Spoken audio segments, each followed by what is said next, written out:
नमस्कार. लोकात्मा न्यूज चॅनलमध्ये आपले हार्दिक स्वागत. बातमी आहे अंबड येथून. लोकात्मा न्यूज विशेष भाग 2. पोलीस प्रशासनाचे डोळे मिटले की राजकीय चष्म्याने अंध झाले. राम लांडे प्रकरणात लोकात्माचा आता आरपारचा लढा. सत्ता आणि पैशाच्या जोरावर कायद्याला पायदळी तुडवणाऱ्यांची गय केली जाणार नाही असा इशारा देऊनही अंबड पोलीस प्रशासन अद्याप कुंभकर्णी झोपेत असल्याचे दिसून येत आहे. नगरसेवक राम भिवाजी लांडे याने एका 63 वर्षीय वृद्धावर रक्ताळलेला हल्ला करून आठवडा उलटला. लोकात्माने पुराव्यासह वृत्त प्रसारित केले, मात्र तरीही आरोपी मोकाटच आहे. आता प्रश्न उरतो तो इतकाच की अंबड पोलिसांना वर्दीची भीती उरली आहे की राजकीय नेत्यांची गुलामी प्रिय आहे. प्रशासकीय लाचारीचा कळस.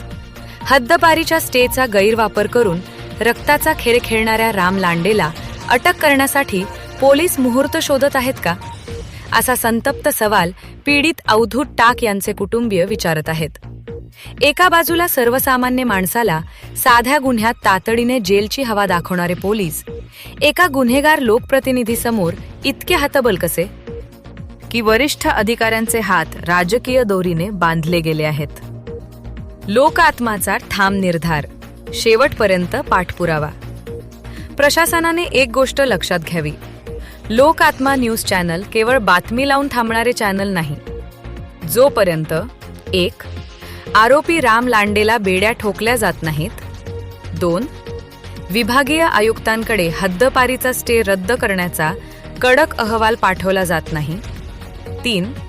आणि त्या पीडित वृद्ध व्यक्तीला न्याय मिळत नाही, तोपर्यंत लोकात्मा शांत बसणार नाही. आम्ही सत्तेच्या विरोधात नाही, पण सत्तेच्या नावाखाली होणाऱ्या गुंडगिरीच्या विरोधात आहोत. एका गरीब आणि निरपराध व्यक्तीवर झालेल्या अन्यायाचा हिशोब घेतल्याशिवाय आम्ही हा विषय सोडणार नाही. हा लोकात्माचा शब्द आहे. पोलीस अधीक्षकांचे लक्ष वेधणार. अंबड पोलिसांच्या या थंड प्रतिसादाची तक्रार आता थेट जिल्हा पोलीस अधीक्षक आणि गृहमंत्रालयापर्यंत नेली जाणार आहे. लोकशाहीत कायद्याचे राज्य चालते की गुंडांचे, याचा फैसला आता रस्त्यावरच्या लढाईतून होईल. पुढे काय? राम लांडे याला वाचवणारे ते अदृश्य राजकीय हात कोणाचे? पोलीस स्टेशनमधून आरोपीला मिळणारी गोपनीय रसद आणि या प्रकरणातील धक्कादायक खुलासे आपण पुढील भाग 3 मध्ये सविस्तर पाहणार आहोत. जोपर्यंत राम लांडेवर कठोर कायदेशीर कारवाई होत नाही, तोपर्यंत आमचा हा लढा आणि पाठपुरावा असाच सुरू राहील.